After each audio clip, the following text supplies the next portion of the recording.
happy to have you as part of our webinar today. We appreciate you attending. I know Mondays are always a little difficult to get going with the work week or whatever you have, but we are happy to have you today.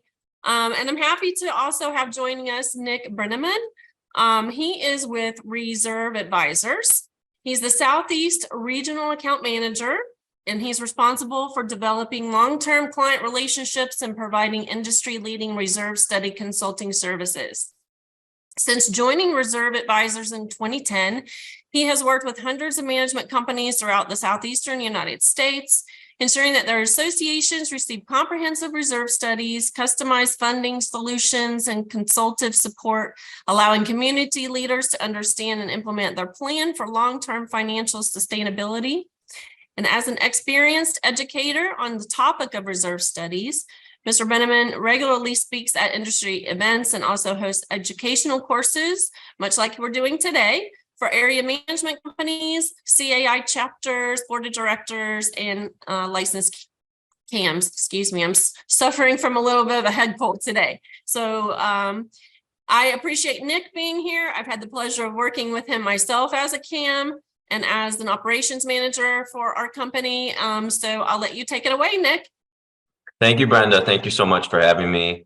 Good morning, everybody. I am really happy to be here. Talk about a very important topic. And I know sometimes as a board member, we've got a lot on our plate. And so I'm just glad that we can kind of set this time aside to discuss reserves and reserve studies. It's extremely important and something that typically doesn't come up in the day-to-day discussions. You know, we're putting out fires, we're doing operations types of things, and those major capital needs and capital projects tend to take a back seat. It's just human nature. And even though we have all the best intentions in the world, reserves doesn't get the focus or the emphasis that it really deserves. So today, let's take some time. Let's talk about this important topic. And I have some very timely information too. Hopefully it's relevant because we're talking about the Structural Integrity Reserve Study, which is a brand new product, a brand new report in the state of Florida that was created from a law that passed last May called Senate Bill 4D, SB 4D. And I'm sure you've heard of that. There's more than just the reserve study that's part of that. Condo safety bill is kind of the shorthand for it. I'm going to go ahead and share my screen and just talk through our objectives today, and then we'll dive right in. So I trust that you can see that first slide. I've got a QR code up there. If you would like to scan that with a device, it will pull up the slides so you can follow along. And I'm also happy to email you the slide deck after the presentation. So can everybody see my screen before I proceed? I just want to make sure, give me a thumbs up or a quick comment in the chat. Be great. And I'm going to leave that up just for a split second there. Anybody who's still scanning that code.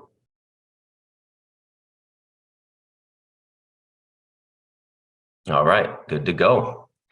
So the objectives today, we're going to talk about what is a reserve study at its very highest level.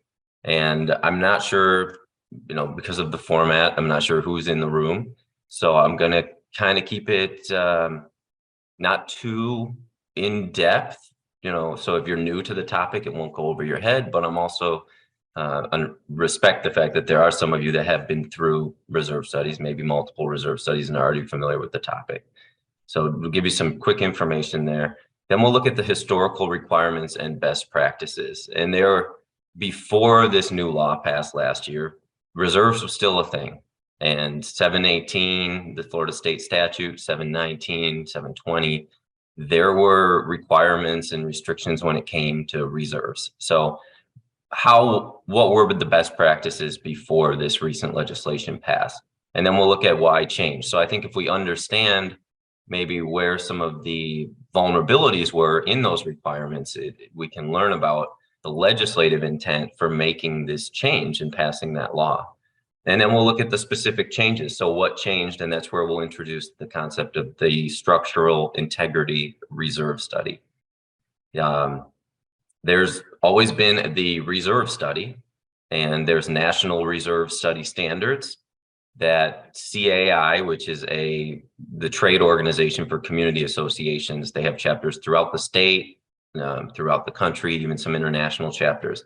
So it's important to understand that before there was a structural integrity reserve study created in Florida last year, associations were doing what they called reserve studies. And this was something that CAI had national standards for, and that's what we followed. And then the state of Florida had some requirements as well that we were able to, provide above and beyond those requirements in the national reserve studies. But now there's this structural integrity reserve study, and that's a mouthful. So the industry has started using the acronym SIRS. And so I'm going to just refer to it as a SIRS, and I'm just talking about the structural reserve study. So we'll talk about that, and we'll look at the requirements. So what do associations need to do now to comply, and what does that entail?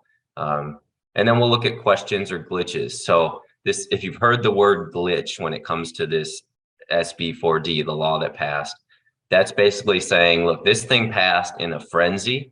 It was kind of done at the 11th hour. They just needed to push it through, and everyone had to agree on something.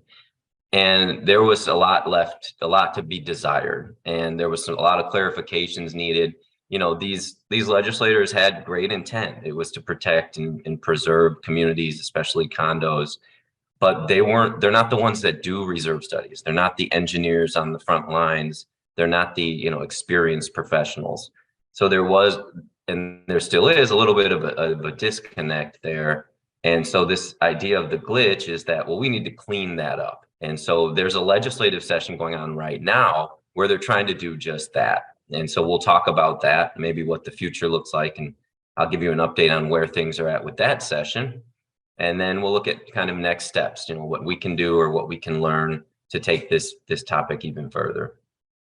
So before, the first thing I always like to cover, and I have an hour-long class just on this, but I think it's the most important, is why reserve? Because, even as little kids, I have a 7-year-old son. If someone's doing something just because they have to do it, it's very different than, understanding why it's important. And so even, good parenting. If my son understands he needs to do something, and why it's important, rather than he just needs to do it to comply, it's much easier to get him to buy in and to get the behavior and to get the intended result. So if we understand why it's important to reserve, then we're coming to this from a place where we're not just doing it to do it, because there's a reason why it's so important. And this is just a few of those. Number one, we need to reserve because that way we're going to avoid special assessments or loans. Basically, we're identifying the funding source ahead of time for our capital projects. And it's not a mystery that our roof isn't going to last forever. We're not going to be surprised that our cooling towers will eventually fail in our high-rise buildings, or that our streets are going to need to be repaved. And if we have elaborate systems, which we likely do at any decent sized community association, this is something that if we don't prepare for the cost ahead of time, it's got to come from either a special assessment, a loan, or our set aside reserve account. And special assessments, you've got the legal fees, you've got the reputation. You don't want to be the association that has special assessments. It's kind of a dirty word because it's not equitable. That's the reason why it's not popular, and it's not the way it's been designed to work. When you form a condo association Inc., it's a business and it's a nonprofit, and the board is managing the assets of that business. And to say, well, we'll just wait and then we'll just special assess is not a fair way of operating that business, because whoever is there at that point in time, and this is the age-old argument, is paying for whoever was there before them, their use of that component. So, it's almost like Russian roulette. If you happen to be there at the time something needs to be replaced, you're the one footing the entire bill for that project. Reserves is a gradual contribution that kind of looks at all of our capital needs and strategically contributes a fair and adequate amount to those accounts. And so we're paying our fair share. Everybody's paying their fair share, regardless of when you move in or when you move out. And so that's the way that it's really been designed to work. Special assessments, you're going to have higher delinquencies too. You're going to, collections and stuff like that. And then loans, if you get approved for a loan, so you've got that, we might not even get the loan. So we can't just rely entirely on a loan for a capital project. And the lenders that I'm talking to that loan to associations want to see the reserves as part of the criteria for the loan. So you can't completely ignore, properly funding your reserves. And then there's always the fourth option, which is to do nothing. And, a special assessment, you're paying more on legal fees, you're paying more, for the delinquencies. Loans, you're paying interest to borrow the money from the bank. And don't fool yourself. Doing nothing is also a very expensive option because it's the headaches of trying to figure out a funding source, for something that is an immediate need, even though it's many, many, many years of, life and deterioration that you had to plan when you just kind of buried your head in the sand or kicked the can down the road, two expressions that we hear all the time when we're talking about this, idea of reserves. Also, just the headaches that you're going to have to deal with. The roof doesn't care if we reserve for it or not. It's eventually going to need to be replaced. One thing that maybe, you'll leave with is getting old is expensive. Doctor's appointments, you name it. I'm taking care of my mother-in-law and she's getting up there in age and it's expensive to get old. And for our buildings, it's no different. It is expensive to get old. And if we think that we can keep the assessments the same, or we don't need to put any money aside for major projects, there's going to be years that we're going to hit our deductible because we got a lot going on. And that's these major, types of projects. And I'm kind of being facetious there, comparing the, our health of a person to the health of a building, but there are a lot of similarities. We're going to protect our investment. The board is required to fulfill their fiduciary duty to the association to preserve and protect the value of the units for the membership. They're the ones running that corporation, and we're all bought into it if we're living in that community. And that's funding reserves, getting the reserve study is one of the best ways for them to fulfill their fiduciary duty. In fact, the 718, the Florida state statutes, and the new SB 4D calls out associations that aren't following the reserve requirements in both of those, that those board members it's a breach of their fiduciary duty. And they use specific language to make that very clear. So that's just two reasons why, it's really important to reserve. It's going to reduce the cost of maintenance. If we have the money to do what we need to do when we need to do it, we're not just putting a Band-Aid on bad, something bad that needed to be replaced a long time ago, because eventually you'll reach a diminishing return where we're kind of just throwing the money away and paying more for maintenance and, the cost of ownership in the long run. And it keeps the community safe. So if we're talking about condo buildings, we need to make sure that we're taking care of the proper preventative maintenance, that we're taking care of major repairs and replacements, getting the analysis done, getting these evaluations done so that we can keep these buildings safe. And then ultimately we can comply with what these requirements are, which is, like I said, if we're not doing that, this is a breach of our fiduciary duty. Another one that's not on here is lending. And specifically when it comes to condos, FHA requires, if a loan is to be approved in a condo association, that association is funding a certain percentage of their budget for their reserves, or that they have had a recent professional reserve study done and they're following those funding recommendations. So a lot of associations run into trouble with members of that community trying to buy and sell individual units because their reserves aren't healthy enough, which is another very, a very good selling point on why we need to fund our reserves. If you've bought or sold a house in the last few years, the last thing you need is one more, handicap on getting a successful transaction. So we don't want to do that to our members. Let's not, they're not doing them any favors if they can't buy or sell their unit because we don't meet the FHA guidelines when it comes to reserves. The reserve study process. So to understand reserves is money that we're saving To determine how much we need to be putting into that account, we do a reserve study. And there's two parts to a reserve study. There's the physical analysis and there's the financial analysis. And they're both equally as important. The physical analysis is done on site, and that's where we're getting all of those inputs. Ultimately, the reserve study is probably the number one reason associations do a reserve study is for that one piece of information, which is the required contribution. What do we need to put into our reserves to make sure that we're not going to run out of money, that we're adequately funded, that everything's identified? But the only way that we can really answer that question is by getting all of the inputs, because they tell us what that number is. And that's where this physical analysis comes into play, where we're on site. We've got an engineer on site and they're classifying the property. They're saying, all right, what's maintained by the association?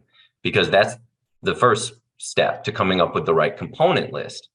If we don't have the right components in our list, or there's something missing, well, then it doesn't matter what we're putting into reserves. We're still going to end up having a shortfall. So we got to get the right components in our schedule. That's done on site. We're reviewing the decks and bylaws. We're looking at aerial imagery, making sure no stone is left unturned. Then we're doing life valuations based on observable condition. So how long is something going to last? We're looking, we're laying our eyes on it and saying, based on what it's made out of, the location that it's in, the history of repairs, the history of issues that board has shared with us, this is our estimated remaining useful life for that component. And at the end of that useful life, this is the project that is going to need to occur. And then the last step in the inputs is, and this is the cost at which it's going, the cost of that expenditure. And so we take all of this information into account, and there's a lot more to it. I've got another hour-long class just on the reserve study process. So we're keeping it high level here, but we're getting all of those inputs, and that's done on site, and that's the physical analysis. And then when we know what items need to be in our reserve schedule, so we've got the right component list, and when we know the useful lives based on observable condition, which tell us the timing of those costs, and we know what the costs are going to be because we use, cost estimators, we look at local costs, etc. Well, then we can find out, we can put together a cash flow analysis that tells us how much we need to have on hand so that we don't run out of money throughout the course of that reserve schedule. And typically we provide a 30-year funding plan. So a lot of times this surprises people, but the financial analysis is probably the easiest part of the reserve study, because if you get all the right inputs, I mean, it basically just, shows, it tells itself. We don't pick a reserve contribution because we like that number. Pick that number because that's what the inputs told us when we were on site. And a lot of times when a board gets their reserve study back, that's the first thing they look at is, $150,000 we need to contribute to reserves. We can't do that. Call up the reserve study provider. We need to change that number, we need to change that output. Well, Mr. and Mrs. Board Member, we can change that output, but we've got to change the inputs if we're going to do that.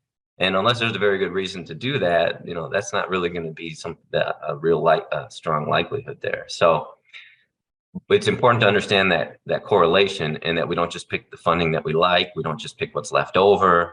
But if we want to do this right, how it's been designed to work, we need to let the inputs tell us what our funding needs to be.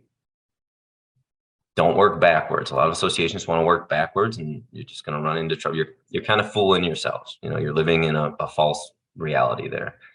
So I talked about the National Reserve Study Standards. One of them, there's a component test that says, because like I said, it's very important to make sure we have the right components in our reserve study. And so these are the requirements or the criteria that need to be met for something to be considered a reserve component. It needs to be the responsibility of the association. So if there's something that the homeowners maintain, we're not reserving for it. And that's an interesting thing to note, because in the new requirement, the structural reserve study, they mention specific components. They mention windows. Well, there's a lot of associations, that the windows are not the association's responsibility to maintain. And so in that case, we would say, we're not going to recommend funding your reserves for windows when the association doesn't have responsibility to maintain the windows. And the division agrees with us, and that's something that we'll clarify a little bit later on. But so at the very, at the very basic, it needs to be association responsibility. It needs to have a limited useful life expectancy and a predictable remaining useful life expectancy. Basically meaning, with a professional can reasonably, with reasonable accuracy predict when it's going to need to be repaired or replaced. And then the fourth one is that it needs to be above a minimum threshold cost. This is important because the reserve study, we want to keep it capital in nature because we want it to be a useful tool for our long range capital expenditure planning. So a lot of bad reserve studies that I've seen doing this 12 years it's really the devil is in the details because they have an extra 50 or 100 components in that study, like the computer in the clubhouse or the doggy waste station or something like that. When they have multi-million-dollar budget, that it doesn't make sense. What you're doing is really just bloating the study and making it harder to use and kind of, diminishing the value of what the reserve study does. So we want to make sure that we find that middle ground where items below that cost, we say, we're not going to include that in your reserve schedule. It's not going to have a material impact on your capital planning, and your operating budget would likely be the funding source that you could identify for something minor like that. It's a case-by-case basis what that cost is. The reserve study professional will determine that based on looking at the budget of the association, based on conversations with the board and with management. And then the fifth requirement is if it's required by codes or statutes, then we would include it in the reserve study. So speaking of the statutes, remember, we're not talking about the new law from last year. We're talking about Florida Statute 718, which governs condos, and 719, which governs co-ops. And this is what they've always said, when it comes to reserves, that the budget shall include reserve accounts for, and I'm going to paraphrase it here, but roofs, painting, paving, and any other expenditure over $10,000. So they basically call out those three components, your roofs, painting, and your paving, and then say, and anything else over $10,000. So they come up with some arbitrary threshold you also need to include in your reserve schedule. A lot of condos get into trouble with that fourth one, with that anything over 10,000. They'll come to us and say, we have healthy reserves. We're funding for all of our reserve components. We're following the statute. And we'll look, and sure, you have roofs, painting, paving, solid. You're fully funded for those, you're funding those components. But what about your 4 elevators? What about your 15 ponds? What about your miles of private road? Not roads, because that would be paving. What about your swimming pool? What about your cooling towers and your building mechanical systems? There's a lot of things that need to be reserved for that aren't roofs, painting, or paving. And so it's important that we have a professional help us come up with that component list. 718 also talks about what we call restricted reserves or statutory reserves. So for condos, the reserves funds and any interest accruing on those funds can only be used for its intended purpose. And this is really important, unless it's approved in advance by a majority vote at a duly called meeting of the association. So if we're funding our reserves and we've got money in our reserve account, our roof reserve account, we can't spend that money on anything other than roofs, unless we get a majority vote of the membership to use it on something else or to unrestrict those funds that had been previously restricted. And then the waiving of reserves. So 718 and 719, condos and co-ops, have this in them, which basically says the members of the unit owner controlled association may determine by a majority vote at a duly called meeting to provide no reserves or less reserves than required by this subsection. And this is what we call the waiving of reserves or partially funding your reserves, which, the way that it's been before May of last year, not a problem. As long as the members agree with it at a majority vote, of a duly called meeting, even if we know what we need to be reserving, because remember, 718, we have to prepare the schedule, but we can look at it and say, no, we're not going to do that. And it doesn't matter why we make that decision, as long as the majority agrees, that's the way it goes. And I'm probably, this is probably resonating with a lot of you, because I'm sure there's some of you out there that this is just the way that that's your association. We waive reserves. It's just before I moved in, they've been waiving reserves. I got on the board. We've just kept waiving reserves. And it's probably the easiest vote you're going to get. At least it had been. And so it's created just this cycle of kicking that can down the road. And the statute was totally allowing it. At the bottom of this slide, this disclaimer, essentially, the statute puts in there, and they say, if you're waiving reserves or partially funding reserves, you have to put this disclaimer in there, which says, waiving of reserves may result in owner liability, unanticipated special assessments regarding those items. Yeah, the money's got to come from somewhere, and if it's not coming from our reserves, we're going to have to special assess because we've got to get that money somehow. It's basically saying if you don't reserve, the likelihood of special assessments is going to be much higher. In the new law, the structural integrity reserve study not only is a requirement to get that reserve study done, but you have to adhere to the funding. So you can't get it done and say, yeah, we checked the box, now let's keep doing what we've always been doing. You have to adhere to the funding. And for that reason, I want to talk about funding our reserves and the different methodologies. So there's three really, and then a fourth here that I want to talk about, but these are funding goals according to the National Reserve Study Standards. The first is full funding, and that's where we're looking at achieving and maintaining a 100% funded reserve balance. You're not going to leave here and know everything about fully funded reserves because fully funded means about 10 different things. And even doing this 12 years, it's a loaded question. Are your reserves fully funded? Because one distinction I want you to leave with is fully funded balance or fully funded budget. If we have a fully funded reserve budget, then we're meeting the statutory requirements and we're not going to run out of money and we're on track to be able to afford every anticipated expenditure. That's not what number one is. Number one is a fully funded balance where we're saying we have all of the money in that account to replace that component at that time.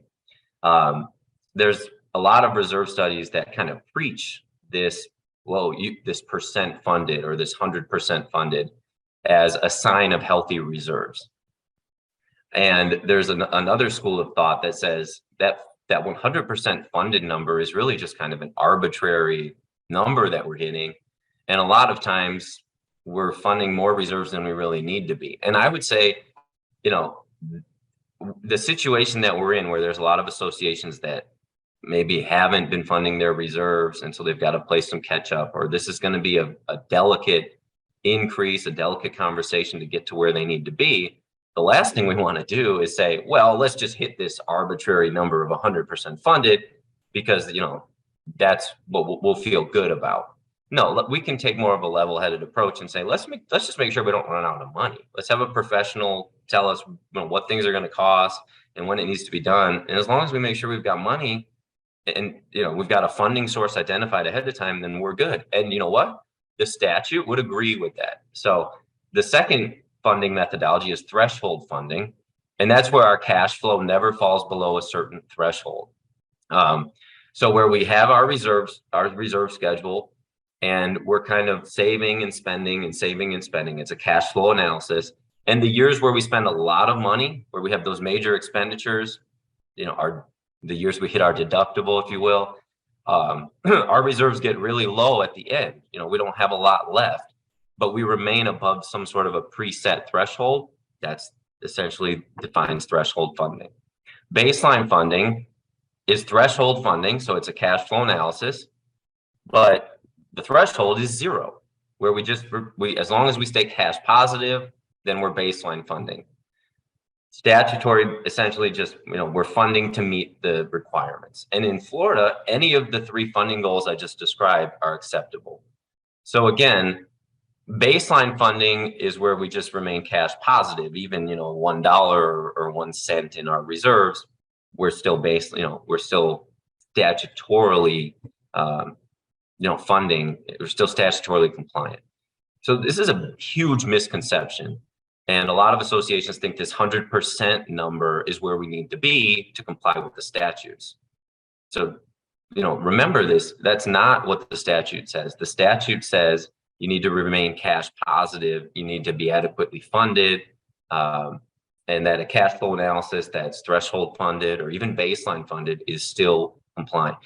With 718, with 719 for many, many, many years, and also with SB 4D, with your structural reserve studies, this same principle applies.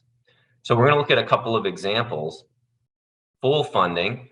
This is kind of a case study here, and I'm not going to get into too many of the details here because for illustrative purposes, it's not super important.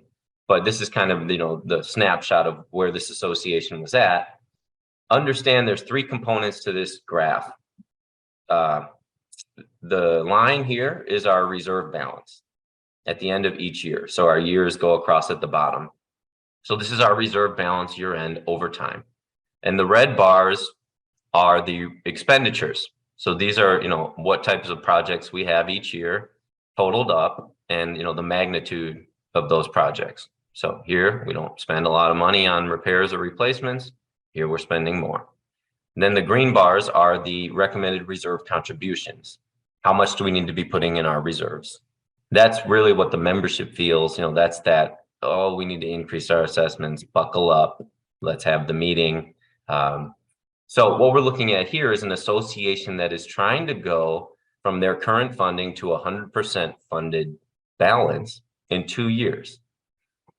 And their increase, if you do the math, it basically is a $577 per month per unit increase in the contributions. And then sure enough, yeah, they get to 100% funded in 2 years. And then they've got, a lot in reserves.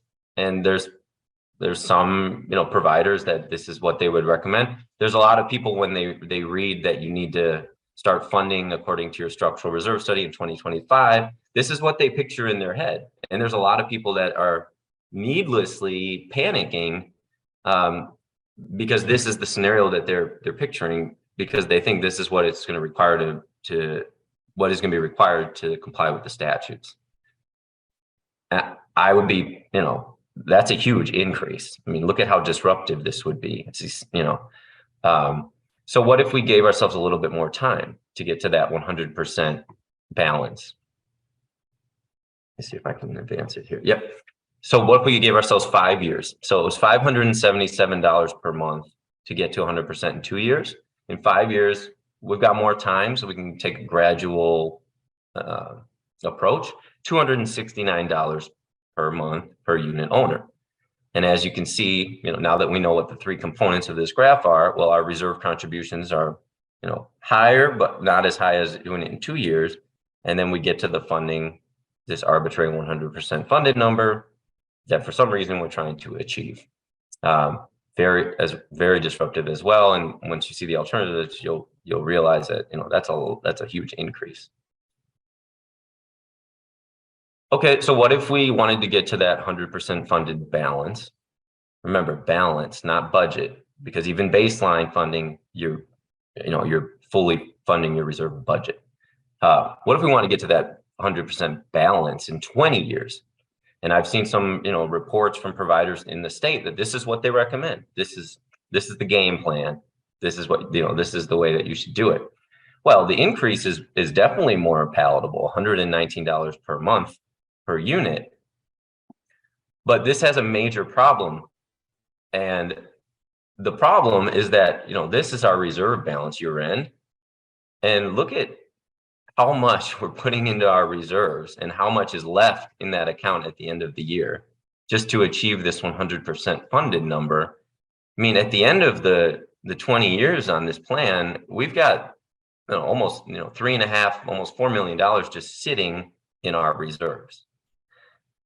As a board member, it's very difficult for me to justify to my membership why we need to have $3.5, $4 million sitting in our reserves at the end of 20 years.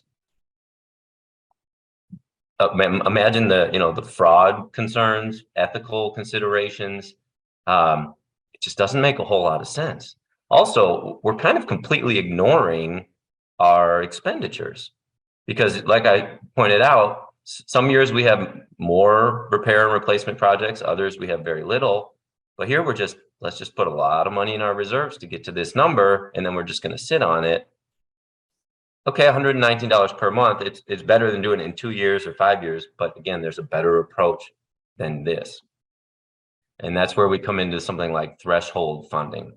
So this is where we take more of a strategic approach, and we're not funding just to hit a calculation, but we're looking at the expenditures and we're balancing out the expenditures with the reserve contributions, making sure that our reserve balance stays above a threshold. So we're never really like that lean.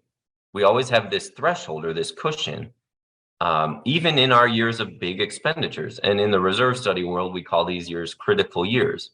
So the year our reserve balance gets the lowest is a critical year. So in this case, even in our critical years, we still remain above some sort of threshold here. And if you were looking purely at a percentage of the reserve balance, you'd say, oh my gosh, this association is only going to be 20% funded. They're going to be in big trouble. You know, they need to be 100% funded. No, they're still going to have $500,000-$600,000 in the bank when they do this project, whatever that is, all the roofs on the townhomes or all the roads. This is threshold funding. And if you look at what that increase is. $29 per month per unit owner. We never run out of money. We remain cash positive, and we identified all of our expenditures, and we're complying with the statute.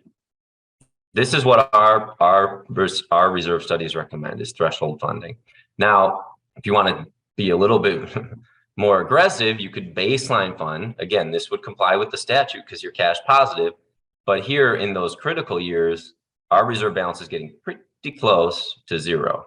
And that's the definition of baseline funding. And instead of $29 per month, it's an $8 per month increase. We wouldn't recommend this. We think that's a little bit too aggressive and you're running a little bit of unnecessary risk. So that's why the threshold approach is more attractive and our recommended approach. But I think it's good to know that we went from $577 per month to get to 100% funded in 2 years to an $8 per month increase, and we're still not running out of money at that. So you can see how much, if we're just shooting for some 100% number, we're overfunding the reserves unnecessarily. So I hope that you guys understand this, follow this. I know I'm spending a lot of time on it, but now that we need to follow the funding recommendations of our reserve study, if you're getting a reserve study done and they're coming back to you with this 100% number in 2 years, 5 years, even 20 years, say maybe we could take a different type of approach. So just good to have this knowledge. I think it's really valuable. So why change? I think the writing is on the wall. I tried to make it very obvious, but this waiving of the reserves makes what was once manageable unmanageable, and it puts future boards in an impossible position because the money's got to come from somewhere eventually. And so that's really why they changed. Is they said, if you're waiving reserves when it comes to the lighting on your tennis courts or the swimming pool or something like that, okay, that's fine. Those are luxury items, those are amenity items. But when the building in Surfside collapsed, that was an unspeakable tragedy, and everybody in the industry was affected. And then we said to ourselves first, how did something like this happen? And then once we started looking into it, we quickly went to, okay, we need to prevent something like that from ever happening again. And so, what is currently in place that, maybe is, like I said, like a vulnerability. And so when it came to this waiving of the reserves, specifically for structural components, it was a real red flag. Like I said, we can waive reserves for a tennis court or a swimming pool, but if we're waiving reserves for items that would affect the structural safety and well-being of our buildings, I don't think that it's prudent to continue to allow that.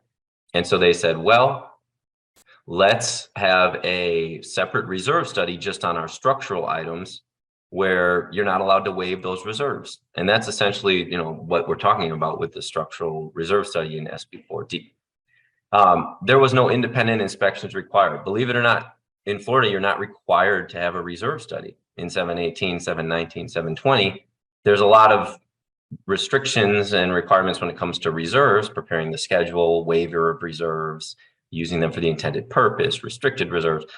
But as far as how you came up with those numbers, there was no requirement to have a professional firm provide that information. So that was causing a lot of issues too, which is why they liked the idea of having a required report, required inspection from a professional, independent third party. And the idea here was they wanted to control and prioritize these structural items. So we're going to look at the new law, SB4D, Senate Bill 4D, passed last May. And specifically, I'm going to touch on a couple of the other requirements, but I'm going to, cover mostly the structural reserve study. And I'm going to start using the acronym because it's a mouthful. So the structural reserve study, the SIRS. This is from the actual wording of the legislation. And this describes what is the SIRS. And it's a visual, I'm paraphrasing here, but it's a visual inspection by a Florida licensed professional engineer or architect. We need to identify the components, the estimated remaining useful life, and the estimated replacement cost, those components. And we need to provide recommended annual reserve amounts. That sounds a lot like what we just talked about at the beginning, right? The reserve study, those inputs and that output. It's essentially what they're describing here in this state statute. It's a reserve study and it's on the structural components. This next slide here talks about, for the SIRS, who needs it? It's basically for any condo building that's 3 stories or higher, and it needs to be done every 10 years at a minimum. That's what, that's the way that it was written. So there's another requirement in this law for a milestone inspection, they call it. And when it came to the milestone inspection, the age of the building was a factor in when it needed to be done by. The proximity to the coast was a factor in when it needed to be done by.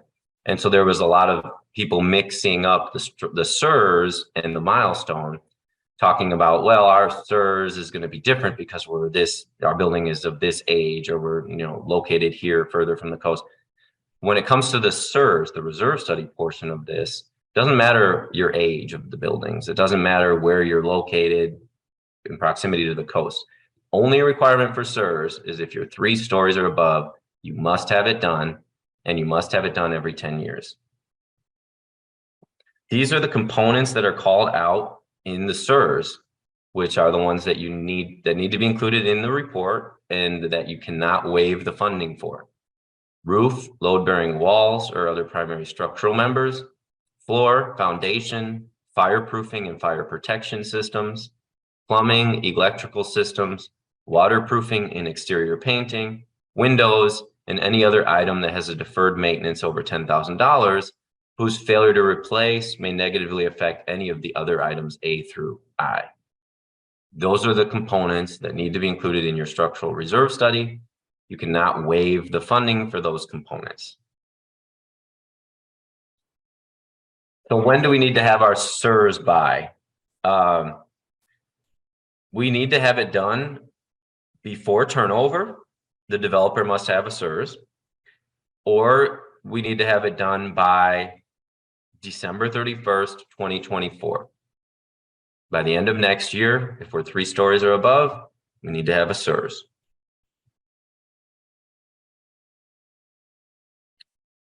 Here's some wording from the law that basically talks about unwaivability.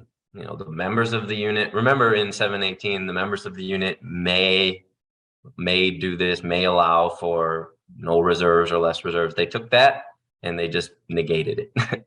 The members of the unit may not determine to provide no reserves or less reserves than required, saying when it came to those structural components, We're not allowing you to waive those reserves.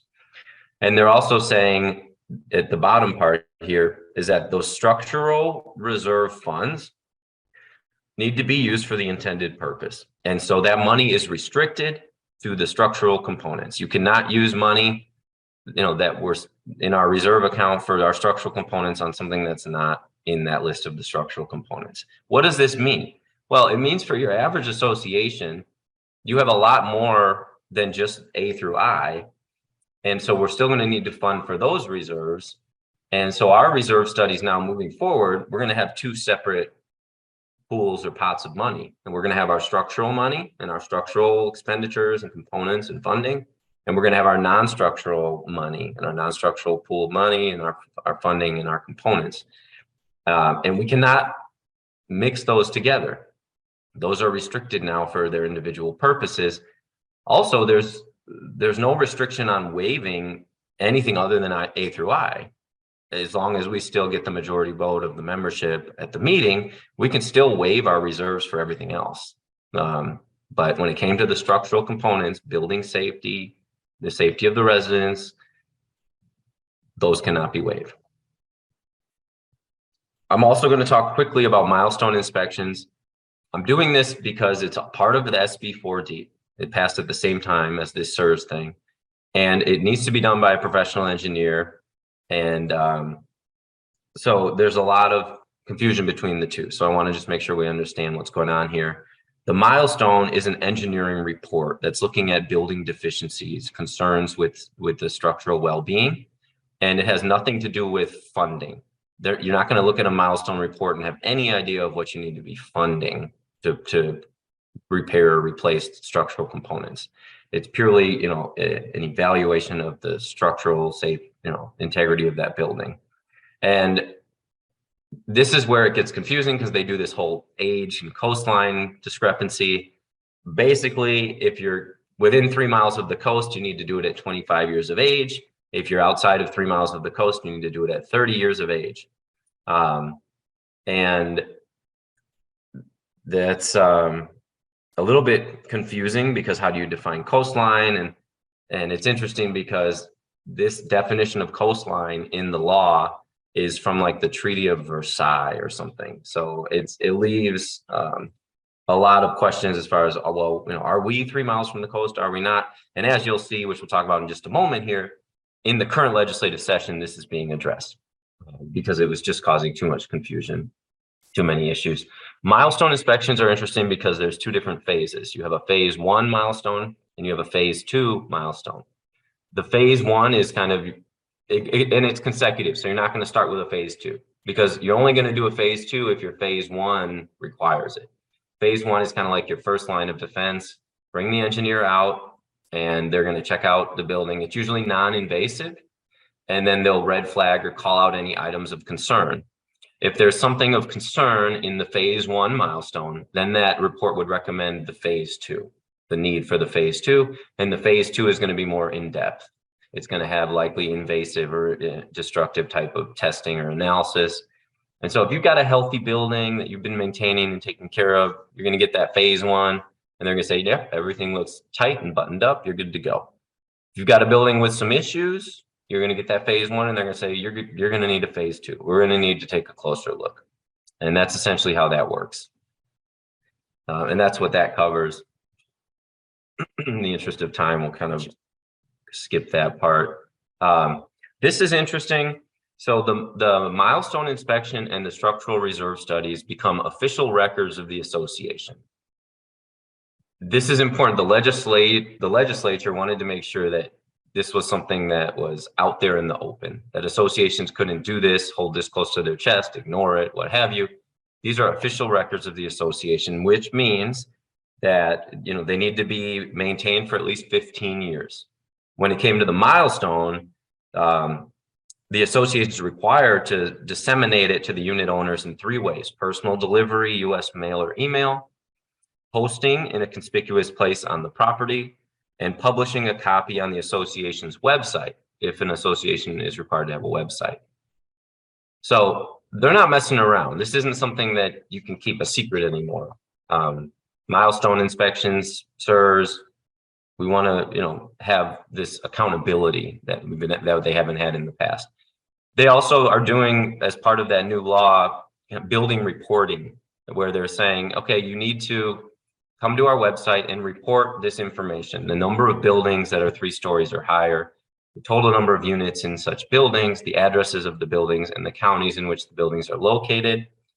And they're going to take this information then, and they're going to compile a list of all of these on their website that's going to have all of that information. So again, this is just that we want to have that information out there. We want to have that accountability and that awareness to, where are these buildings that need to have these types of reports done, and make sure everybody has, access to that. So just high transparency being pushed.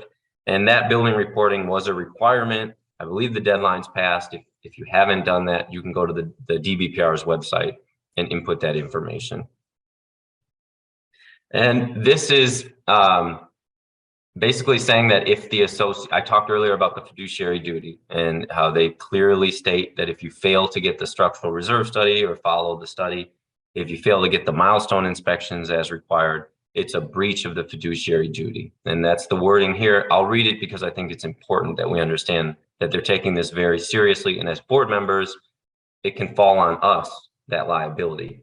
If an association fails to complete a structural integrity reserve study pursuant to this paragraph above, such failure is a breach of an officer's and director's fiduciary relationship to the unit owners. Then the bottom one, same thing, just substitute milestone inspection for structural reserve study. So just because you don't want to do it, it's not an excuse. This is something where they're really bringing down the hammer and saying you have to do it. And if you don't, it's a breach of your fiduciary duty. The last thing I wanted to cover here is, so once this law passed, there were a lot of questions and clarifications that people were seeking.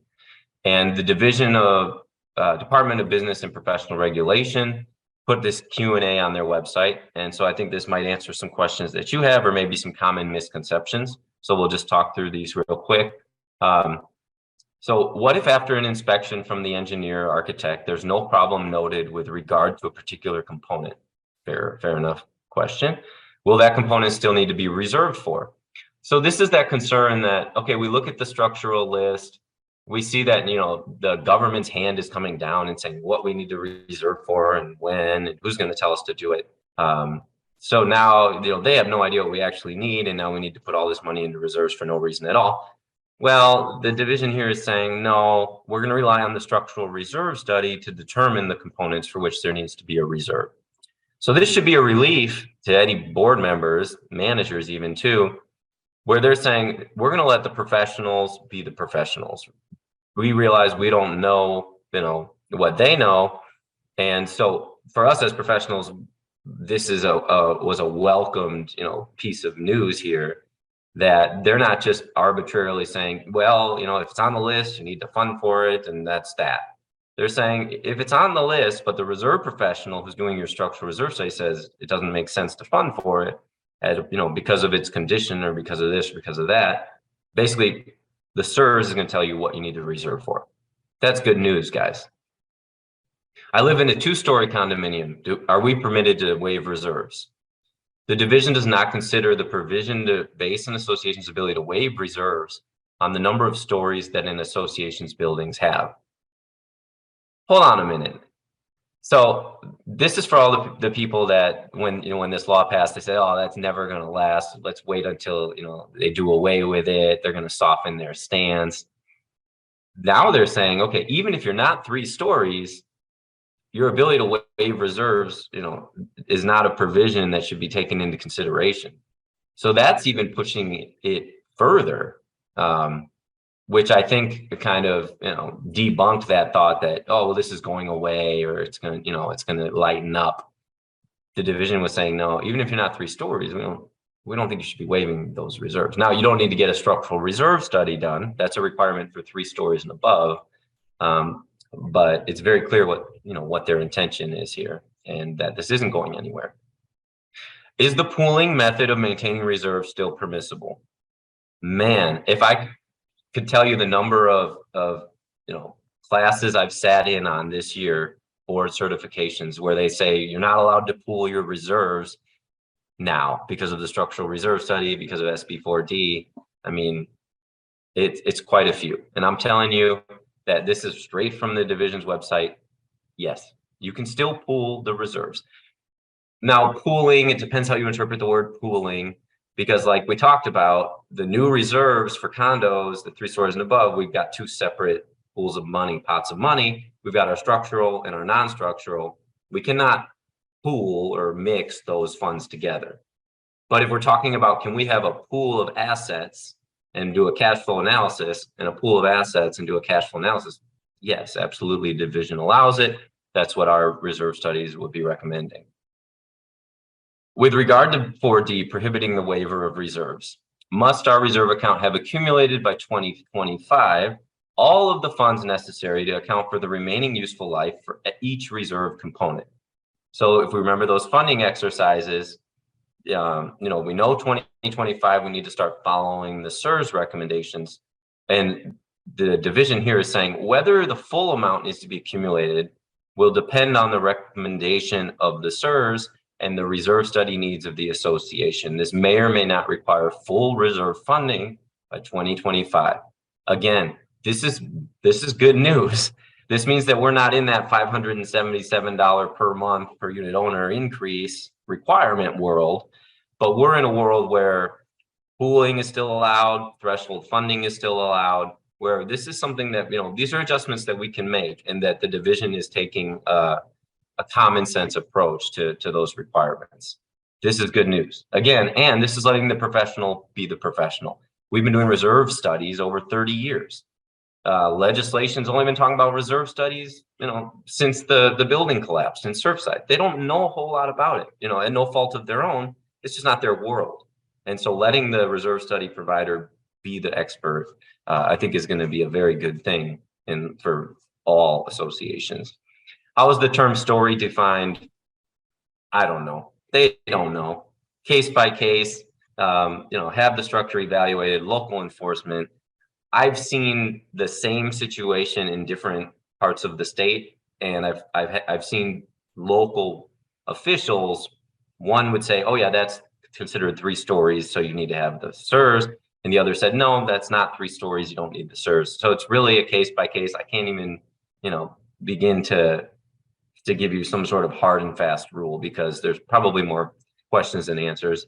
The situation I saw was there were 2-story buildings, and a few of the units in each building had like a loft, technically like a 3rd story.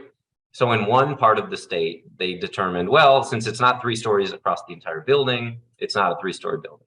And then in the other same situation, they said, well, since you have some that are 3 stories, it's a 3-story building. Yeah, it's just part of the confusion. If you have questions, get a legal opinion, get the building official out there. Just make sure that you're following the requirements. Can a milestone inspection substitute for a recertification inspection? Great question. Before last May, we still had all these requirements for recertifications, 30-year, 40-year. Surely some of that we can just, apply toward the milestone, right? The division says, it's not a substitution. It's kind of 2 different lanes right now. You still have to do what you had to do for your county or your city. And now there's the state law that requires the SIRS and the milestone, and they don't necessarily intersect. Hopefully, and the trend seems to be that some of these cities, some of these counties are changing the timing of their requirements to align more with the statewide laws, which just makes sense. It's going to be definitely a help for associations. But as of right now, just because you've done everything you needed to do before SB4D, it doesn't really help you out with milestones or SIRS. You're kind of in the same boat as everyone else. So next steps. I told you that we'd talk about kind of where things are at now. I think this is important to know. It doesn't negate everything we just talked about, because as of today, everything we talked about is the law. Everything we talked about is currently in place. And the majority of what we talked about is still going to be the law, even after this legislative session. So it's, I believe, a 9-week session, and it ends the first week of May. So they're probably like 7 weeks into this 9-week session. And everybody's talking about this glitch bill. Clean up 4D, give us the glitch bill. what's it going to be? Everyone's been speculating for so long. I can tell you that the Senate and the House need to agree on the wording of the bill. And once it's approved in both, then it goes to the governor's desk to sign. That's the way that it works. Well, what's happened so far is that the Senate had a bill, SB 154, which they approved, and the House had a bill, and I think last week they approved it, and it was House Bill HB 1395. And in order for this to get to the governor to sign and become law, they have to resolve the differences. They have to be completely aligned. And as of right now, there's about half a dozen differences that need to be resolved between the two bills. What I can tell you is that requiring a structural reserve study, the inability to waive the reserves, even needing the SERS every 10 years, the 3 stories and above, none of that is on the table. None of that is in SB 154. None of that is in the House bill. It's not going anywhere. So you didn't just waste an hour. That's all going to be in place because it's not even being talked about. What they're talking about, and this is pure speculation, because they might not be able to resolve their differences by the end of the session, which means things just stay how they are. And everything Nick told me about today is the law, and we act accordingly. But the one difference that they have has to do with the milestone inspections. Does it need to be done at 25 years or 30 years? This whole 3 miles from the coast was really kind of causing a lot of unnecessary confusion. The 5-year difference, if we do it at 25 years or 30 years, it's not going to make or break anything. And so one of the bills says, okay, forget it. We'll throw all that out. We're going to require the milestone at 25 years, regardless of where you're located. And the House bill said, throw it all out. We're going to require it at 30 years. So that's one of the differences. Hopefully they can resolve that. The other thing the Senate bill has is that they're trying to address, which you may or may not be aware of, there's a huge imbalance between the supply and the demand when it comes to professional engineering or architects in the state of Florida.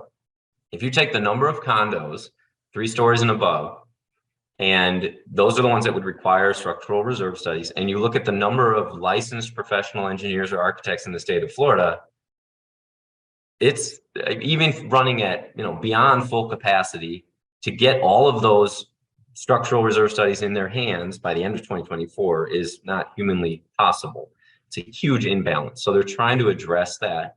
And so the Senate bill allows for other professionals to do the structural reserve studies, not just engineers and architects.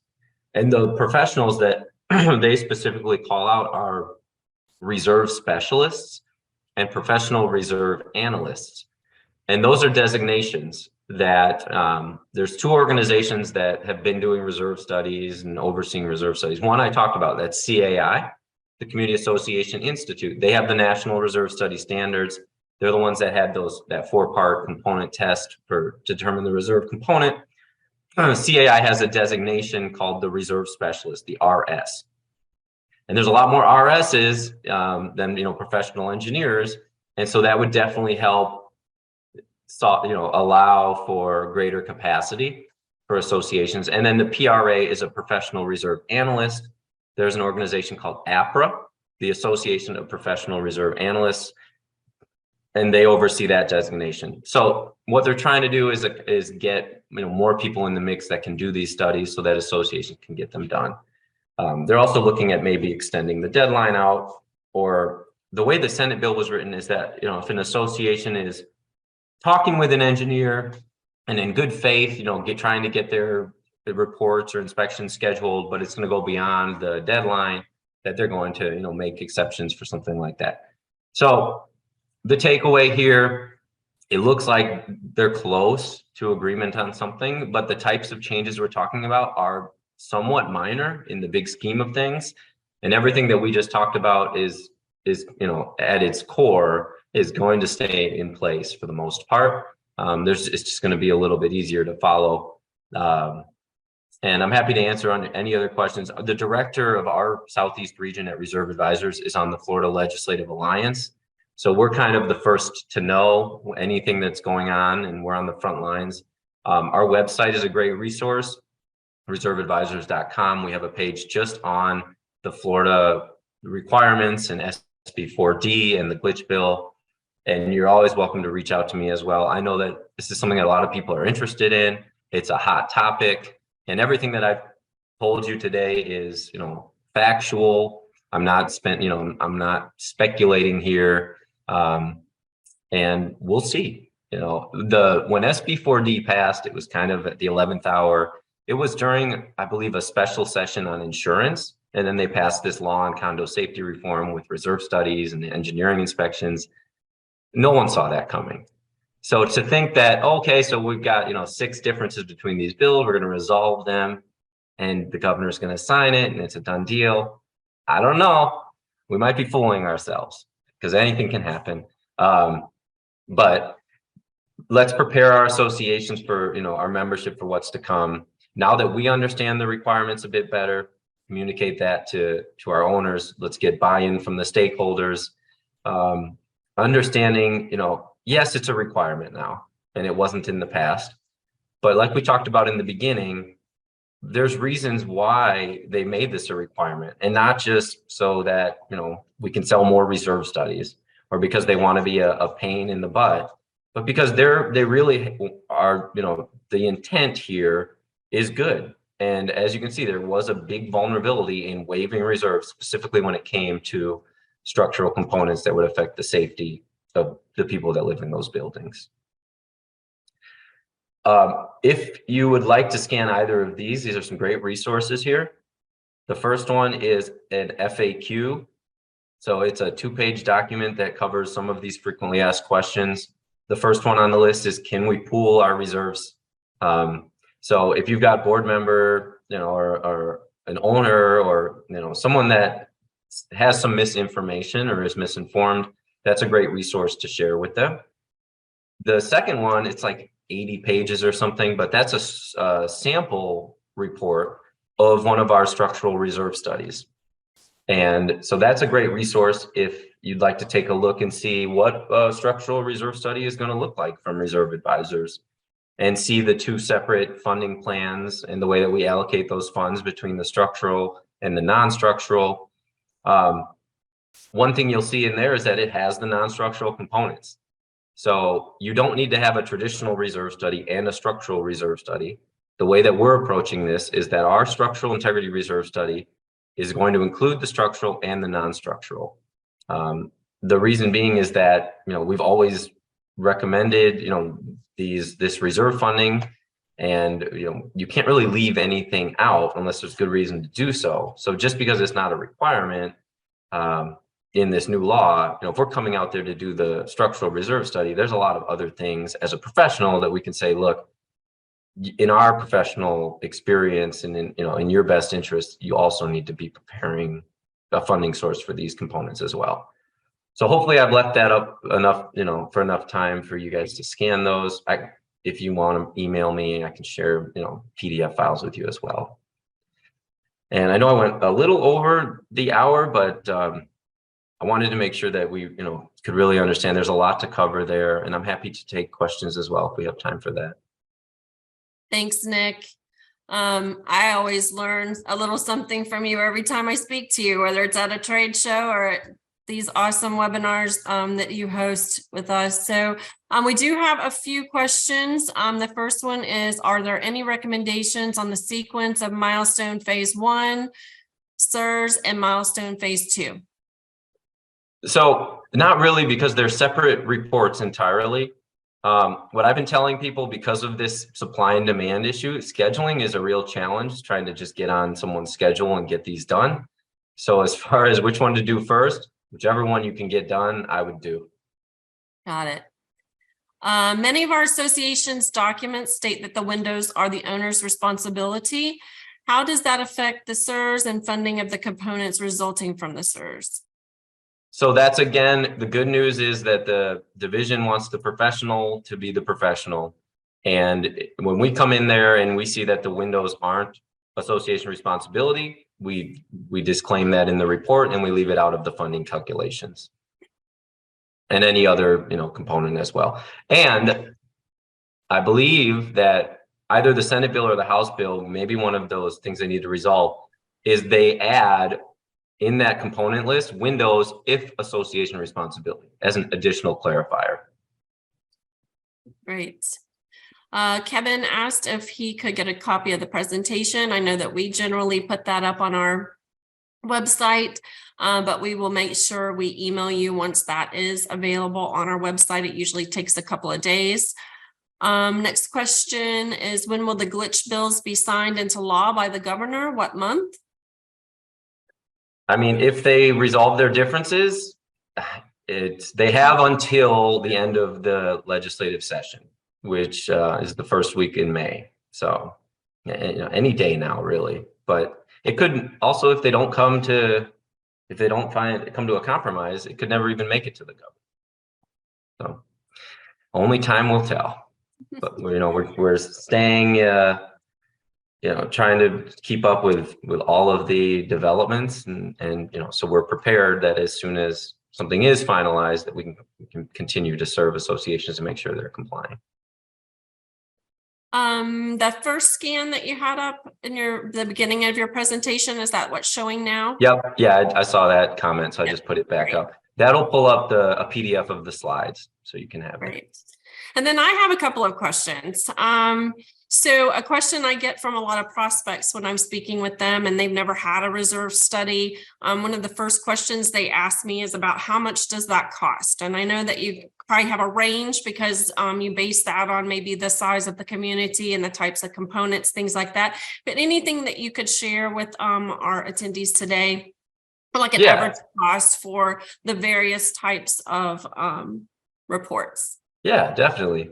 So for your traditional reserve study, we're not talking about the SIRS, I'd say $4,000 to $5,000 is kind of like our average. Of course, it is a case-by-case basis for either study, and it depends on the scope of work, because to get all those inputs on site and to do the financial calculations, the more components you have, the more buildings that you have, the more units, the older they are, the more complex, the more time it's going to take. So everything is calculated on basically like an hourly time estimate. And we have an RFP form on our website, or you can email me for that, where you submit just some basic property information, and then we can put together a cost. So the traditional reserve study, probably $4,000 to $5,000 is our average. The structural reserve study being more complex and requiring a licensed engineer. So, it's a higher hourly rate. The ones that I've been proposing have been in the $10,000 to $15,000 range.